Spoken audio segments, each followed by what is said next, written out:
Welcome to Ambassadors of Recovery Radio. I am your co-host, Desiree Samaniego. And I am your host, Anthony Delatorre. And we are joined here with... our amazing guest, Deanna Schaefer. There we go. There we go. It's been some time since we came together. Full transparency, we shot the episode last time. Amazing episode. Yes. Got some really good stuff. And then no sound. epic fail. Yeah, super epic fail. Right? This is only our second time in the studio. We're still learning. I think I was supposed to bring a PC to record with the soundboard. Yeah. Totally didn't bring my PC, but it's Anthony progress. Saved the day. It's progress, not perfection. Yeah. We're getting there. Yay. So we're excited to have you, Deanna, again. I'm excited to be here again. Yay. Yeah, it was fun. Yeah, so I guess, we'll just continue from last time. Okay. You can sort of let us know your story, maybe things we didn't touch on last time. For sure, include the updates that you gave me. Okay. Yeah. So life now post drug court, post addiction. I've been in touch with my a couple of my daughters, but there was still two. Wow. There were still two. That one, she was really hurt.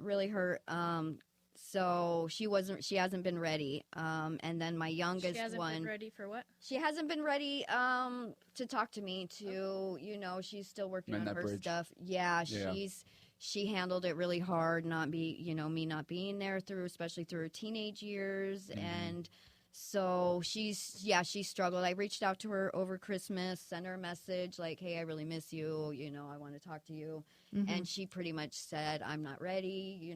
My feelings have been really hurt. And so I just let her know I'm there. Mm-hmm. When you're ready, I'm here.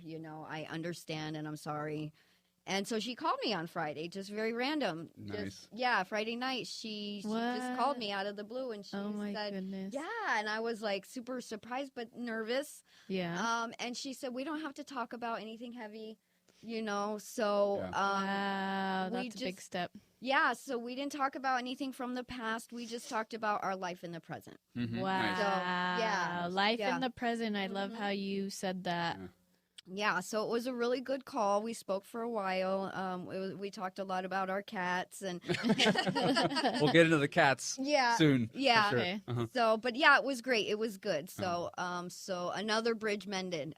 Yay. Nice. Yeah. So it takes time. You think when you're an addict, you get everything now, Right. Instant gratification. and you don't get that in the real life. And so post recovery, you have to learn that you have to wait for things. Right. And that was another thing that was worth the wait. So definitely worth the wait, and learning patience and perseverance in your recovery. Can you let the audience know, sort of give them a backstory by letting us know how many years you have sober in recovery now? I have over 2 years. It's probably about 2 years, 4 months now. Congrats. Nice. Thank you. Nice. That's Thank huge. You. Yeah. And how long were you in active use and addiction? I kind of, I have my moments, but it was about 5 years. It was about 5 years straight. Yeah. So, and it escalated, started with alcohol. And then the alcohol turned into meth, and then the meth turned into fentanyl. And so. Wow. So you've been clean from meth and fentanyl for 2 years. Yes. And is this your longest or only period of sobriety since you started everything? Yes and no. So in my past, I struggled with pain pills. Right. So I had, a good 10, 15 years from that. When I was a teenager, I struggled with meth for a couple years. And so I had 20 years clean from that. Oh, wow. Yeah. Okay. So I kind of got in my trouble as a teenager. And then when I became a young adult, I cleaned up. I got married. I had kids. I did what was, what we were supposed to do, worked and took care of my kids. And then as I got older and the kids got older, life got hard and there was struggles. I dealt with my sister passing away, and I ignored that. And so you didn't grieve? I never grieved. I mean, I grieved, but I stuffed it down. I Yeah. spent a couple weeks, get the tears out, but Mm. that went with me. That carried with me for a long time. I bet. Yeah. So then, things just started falling apart. I worked at Toys R Us. I was a store manager. Then that business went under, Oh, and yeah. I lost my job. Wow. And so it was, just a series of things. Then I couldn't afford my car anymore, and that was repossessed. And then I couldn't afford my house anymore, and so I had to move. And yeah, and this is all you getting more and more active into your addiction. Absolutely. Okay. And then by this point, I'm a full-blown alcoholic. Okay. Getting shit-faced every night, blackout drunk, where I'd wake up in the morning and I didn't know what happened the night before, but everybody was mad at me, and I probably didn't want to remember. And then how old were the kids then? Teenagers. My oldest was 18. She was getting ready to graduate. So but then the younger ones were, teenagers, younger teenagers, and then, adolescents, I think my youngest was 5 at the time. Okay. So you had a range of children seeing you at your lowest. Yeah, absolutely. And they hated the drinking. They hated all that. And then when I lost my house, they kind of, they went to their dad's, where it was definitely better for them to be there and not with me and my boyfriend at the time, and I were living in an RV with 20 cats. And, yeah.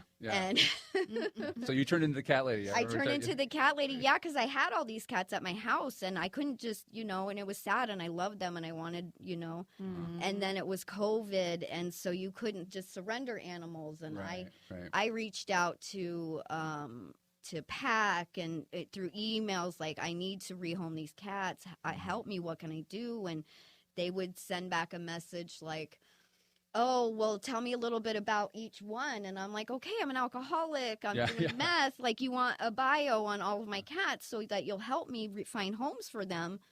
And, it's just too much. It didn't work until animal control showed up. And do you think the efforts? Well, do you think the efforts into the cats was maybe playing temporary Band-Aid for, like, let me care for something, let me be a parent of something? Yep. Yeah. That well, the cats kind of started when my kids were still at the house, and that was the Band-Aid for my sister passing away. I couldn't help my sister. I couldn't save her from her own demons, and so it started with strays outside. And so I had a stray that always had litters of kittens under my house, and so we would, the ones that we could catch, we would bring inside. And I couldn't afford, to get them fixed, and it would just, they breed like... Yeah. It's so before you know it, you have 20 cats, and your kids love them, and you build a bond with them, and it's a disaster, a total disaster. And that's actually what started my legal troubles. I was charged with 16 counts of animal cruelty. Oh, wow. 16 felonies. I'd never been in trouble beyond traffic offenses. And here I am, 40 years old. Nothing. With 16 felonies. Yeah. Nice. Yeah, not nice. That's where that's where we had the beep beep beep beep beep. Yeah. It was scary. I was terrified. Right, I didn't know what was going to happen, and I'm hearing all these things from my public defender, and then I'm also a drug addict at the same time. This is just fueling my addiction. Right. Well, you don't know how to deal with any of it. Right. Yeah. So especially the fear, the stress, the pressure. Yeah. I'm thinking, here, I've got all these felonies I'm facing. If I take it to trial, oh my gosh, what if I'm going to go to prison for a long, long time. Yeah. And even though, I have my boyfriend saying, you did everything you could, and I had a lot of proof that I wasn't just neglecting my animals. I really was trying. But in reality, how manageable can your life be if you can't manage your own? Right. I mean, this is just the facts of it. Yeah, right? No. And actually, them going to animal control was the best thing for the situation for them. They got, they got the care they needed, and it took that off my plate. But I carried a lot of shame, a lot of guilt. That's the driver for a lot of it. Yeah. So much of it. Yeah. Yeah. So the cats brought you into drug court, and drug court started your journey to recovery. Yes. Wow. Yes. Wow. Yes. The cat saved you. Yeah. You knew giving to the cats would somehow benefit you in the future. So they're your lifesavers. How did that start? That's where, did you do her interview for drug court? Yeah. I believe so. Did I in jail? No, a guy, I can't remember his name, but he had came and interviewed. Do you remember what he looks like? He was a Hispanic gentleman. Okay. He was Manny.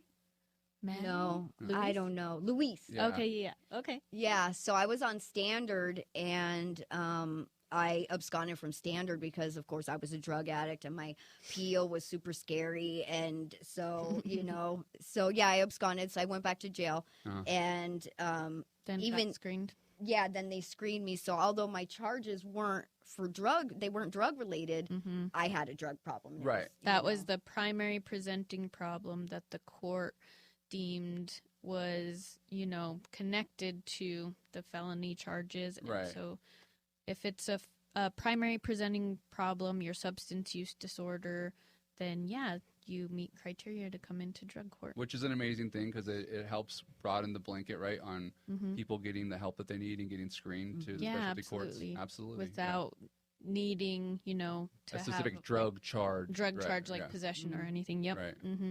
Yeah. Wow, so the cats ended up saving you. Yeah, that's funny. I had never thought about it that way. I always thought of it the opposite way. Like, those cats screwed my life up. Damn cats. But it wasn't the cats. It wasn't the cats. It was me, and it was all the issues that I was bottling up and all the trying to numb and self-medicate. Yeah. Absolutely. Yeah. Wow, your story is amazing. Well, take us through drug court. What did you get out of it? What was the things that benefited you? What was that process like? I think with drug court, I had to fail before I succeeded. So, which is normal. Yeah, it happens to the best. My first shot, did treatment for 30 days, and so that didn't work. I ended up eventually going back to the home where I was at before, where everybody was using drugs, so I relapsed. Right. And so I was out there. I think it took a year or so for it all to catch up, and so the next time I was released and reinstated, I gave rehab more of a shot. I stayed for the residential program, and I think that's what saved me, is actually putting the time into it. I didn't have a home to go back to where everybody was using. My boyfriend was in prison.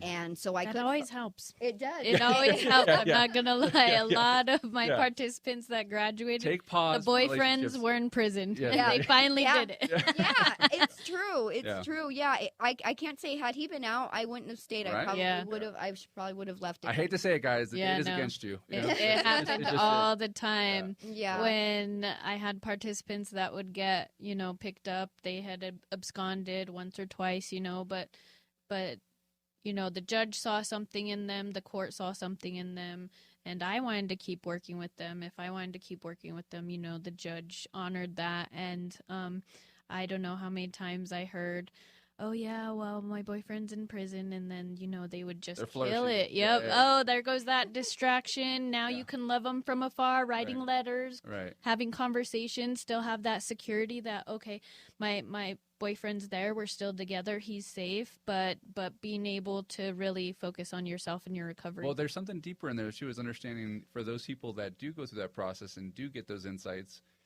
I'm sure you'll agree with this, or even share something similar to it, is that then you realize, like, I can't fill anybody's cup up if I'm not filling mine up, right?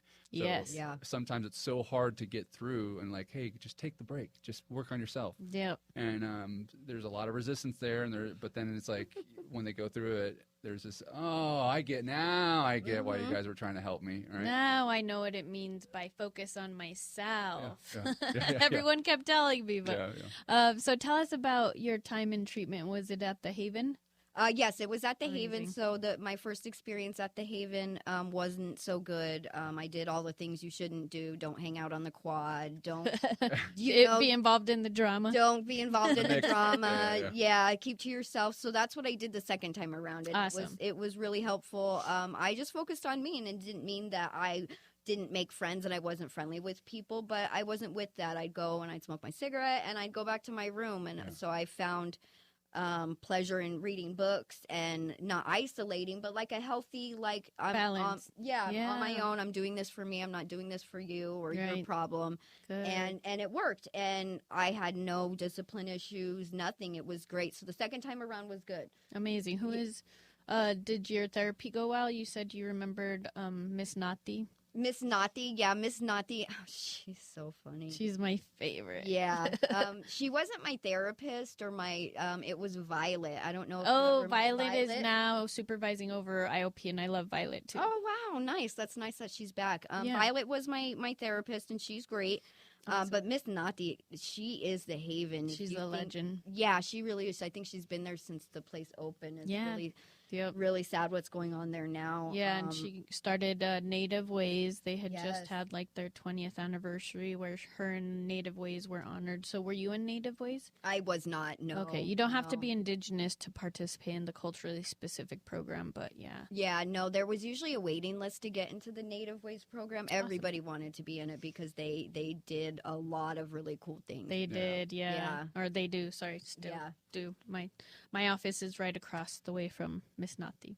Oh, nice. Okay. Yeah, I know where that is. Yeah, House 5. Mm-hmm. Oh, wow, yeah. Yep, exactly. Yeah, I'm in House 5. Oh, how cool. I know, Awesome. yeah, I love it. Aw. I know. Any other tips or tricks you can share with the audience on going through treatment? That's it. I mean, don't...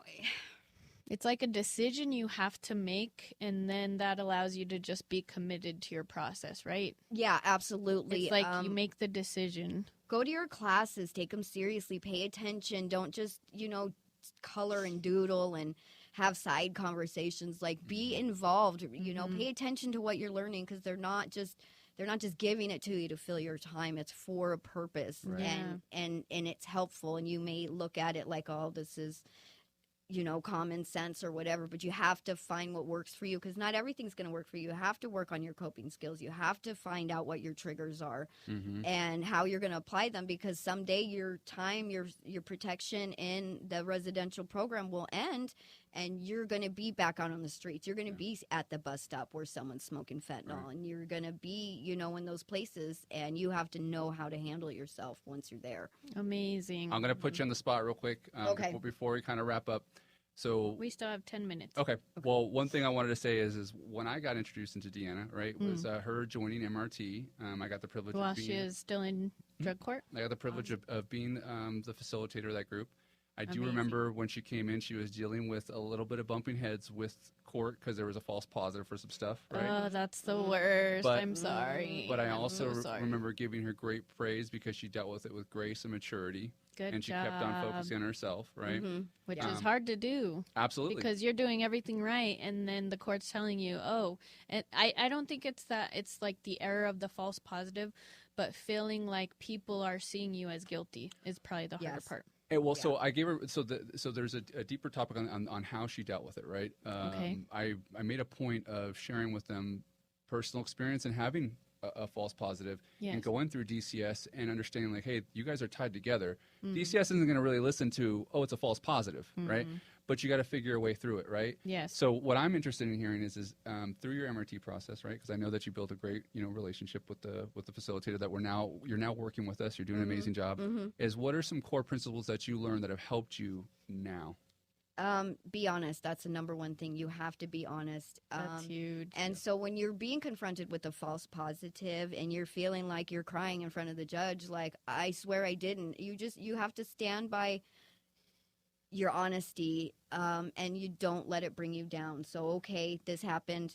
I can't explain it, but you know what? I know I didn't use alcohol, so I know I'm good. Yeah. And don't let it take you down. Don't let it because one little thing, something like that, I wanted to say, fuck this. Right. F this. Absolutely. If they're gonna think I'm using, might as well go use. And I said, no, I'm not. That's that disease stepping in to bullshit you and say, no, you can use. You're good. Yeah. Right. Yeah. Here's my excuse out. Yep. Yeah. Yep. So you got to be honest. And over time, if they're looking at you, sideways, as long as you're continuously honest and you're continuously doing the right thing, or you're messing up and you're admitting to it, you have to be honest. And so that's the number one rule, I think, in drug court. Amazing. And you have to own yourself. You have to, and don't sweat the small stuff. Never give up and just keep going every day. Love that. Wow. Paint the picture where you're at today now. So today, all those goals that I, in early recovery where they want you to set your goals, what do you want? Keep it small, maybe 1 year, 5 year, whatever. So all those goals that I had for myself, I want to have a job. I want to get my RSS. I want to work in recovery. I want to help people. I want to make a difference. I want to have my own place. I want to be self-sufficient. I want to have a cat. And so now all these... I want to have a cat. I want to have a cat. I want to take care of it correctly. Yeah, I want to have one cat. Oh, so do it now, right this time with the cat. 2 years later, I have all the It's things. amazing. I checked all the boxes, but it took longer than I had expected. I thought, oh, not a problem. It's hard to find a job right now. It's hard to find a job when you have a background.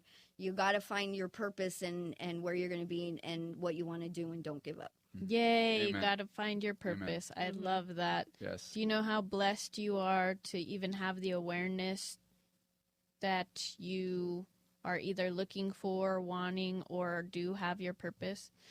So many people live without meaning or without purpose and just work to survive. Do you know how blessed you are to know that you have a purpose? Yeah, because honestly, 3 years ago, I didn't. Yeah. Wow. I didn't, yeah. And what does that how does it make a difference in your life now, waking up and knowing you have a purpose, knowing that you're doing good and being of service and giving back in some way in your recovery? It gives me a reason to give up. It gives me a reason to make plans. It gives me a reason to be happy, not sweat the small stuff when things get difficult at work and it's crunch time and it happens, and don't let it get me down. Just keep going, because you know what? It could be a lot worse. Right. Yeah. Wow. Yeah, Deanna does an amazing job. She interviewed and we hired her. She's, I cannot express to you enough. And Des, you can kind of share and relate on this. From all the people you've dealt with, watching over as a PO. Well, inspired by, yes. Okay. with all of them, the spirited ones, to the difficult, to the on par with everything. My experience has been, from either even my lived experience and now being able to help others get through the process, is there's such a huge difference in mindset. If you have this mindset of, well, no, it's this, it's that, it's this, it's that, you're setting up road barriers for yourself. Yes. But when you come in and you remind yourself, because I'll see people interview for drug court, and they're like, oh, I thank you for the opportunity. You don't understand. I really want to get this. I want to get my life. I want to get my kids.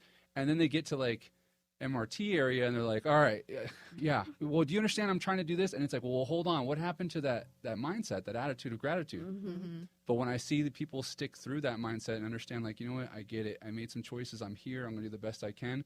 Their life just flourishes, and it's amazing, because you don't know what tomorrow, 5 years holds from now. But I can tell you with pretty much assured confidence that I've seen people routinely 2 years, 1 year, 3 years get everything they wanted and more, just putting in the daily work with that mindset. Yes. Wow. Yeah, that's true. So tell us about your mindset, Deanna, on a daily basis. What helps you the most with your mindset and, I don't know, your recovery? Staying positive. Gratitude, being thankful, knowing where I come from and knowing what I have and knowing what I could lose and where I've been. You have to be thankful, and it's the little things, right? It's it's not even, I can finally have an apartment and pay my bills. It's being able to get up in the morning and not be sick. Amen. Yes. And being able to go to bed at night and rest easy and not stressing out where the next fix is coming for. Exactly. I would much rather stress about everyday stuff. I mean, and I'm not struggling to pay my bills. I'm like, everything's good. I'm thankful. I'm grateful. And so are you aware of your gratitude, or that you practice it regularly or every day, and how it shapes your mindset? Not so much anymore that I find myself actively doing it, but in early recovery through the Reconnect app, Des, as our probation officer, she would have us check in through our app, and we would give 3 things we're thankful for, and affirmations and confirmation or affirmations. Yes. And so it gets you in the habit of thinking positively rather than negatively. Amazing. And and it really helps. It really does. And I don't think that my brain actively thinks it, but I know when times of stress come up, that's when I catch myself. That's when I say, no, don't fall into the negative. You have all these amazing things, and you can have more. Amazing. So I think you're already to the point where you're just naturally like grateful, like your default mindset is gratitude. You're now looking more on what you have instead of what you don't have. Yes. And so that is attributed to all the hard work that you've done on yourself in your recovery, whether it's gratitude, all the work in your programming, MRT, everything. It's a daily thing it's daily work, right? To maintain your recovery. So I have to commend you for that daily work. You are so strong and brave, and I'm so proud of you. Thank you. Thank you. Yes. Thank you, both of you. Yeah. So I guess we can wrap it up. What would we like to end on? Well, I have mine. Are we gonna? Do you remember yours? I do. Okay. So we close it off with like our little closing. We say something positive to the audience. Is there anything that you want to say to the audience? Any advice you would give to anyone in early recovery or active addiction? Or having too many cats. Or having too many cats. Only have 1 or 2 cats is a good thing. Spade or neuter. Spay and neuter, folks. Spay and neuter. And honestly, don't give up. Never, never, never give up. It will be a challenge. You will have days that you feel like you want to stumble. Never give up. Good. Ever. Nice. That's it. That's Anthony. Yeah, that echoes mine. But it's true. It's true. It's a very valid and true affirmation statement. Know that you deserve nothing but the best, right? You got to put in the work. You deserve the best, right? And like Deanna said, just never give up. Just keep on waking up, keep on trying. You give up, and guess what? Everything all goes to crap. And so what's the point of it? Why not just give one more effort, one more try, one more day to see what that looks like? Promise you, you'll get through it. Awesome. And there are a lot of people that care about you. Even when you have those days where you feel alone, you do have a community of support that is waiting here for you to remind you that you are seen, you are heard, and you are so important. Nice. All right. Well, let's pray that the audio's in there. Yay! Thank you, Deanna. Welcome. Thank you. Good job, guys. Awesome. Appreciate you. Good stuff. Yeah. All right. You're so natural. No, it's awesome. Yeah, that's fun. Did it pass already? No, it's on the 21st. Happy birthday! Happy birthday. All right, we're going to cut recording, guys. Appreciate you. Till next time. Ambassadors of Recovery Radio, breathing life into the souls with the podcast show. Real lives, real struggles, yeah, we grow together. As a community, we only trying to do better. New solutions, we trying to flip the script. We hear you, we see you, please don't ever quit. Don't ever give up, no, you deserve the best. Life change, bright flames, yeah, nothing less.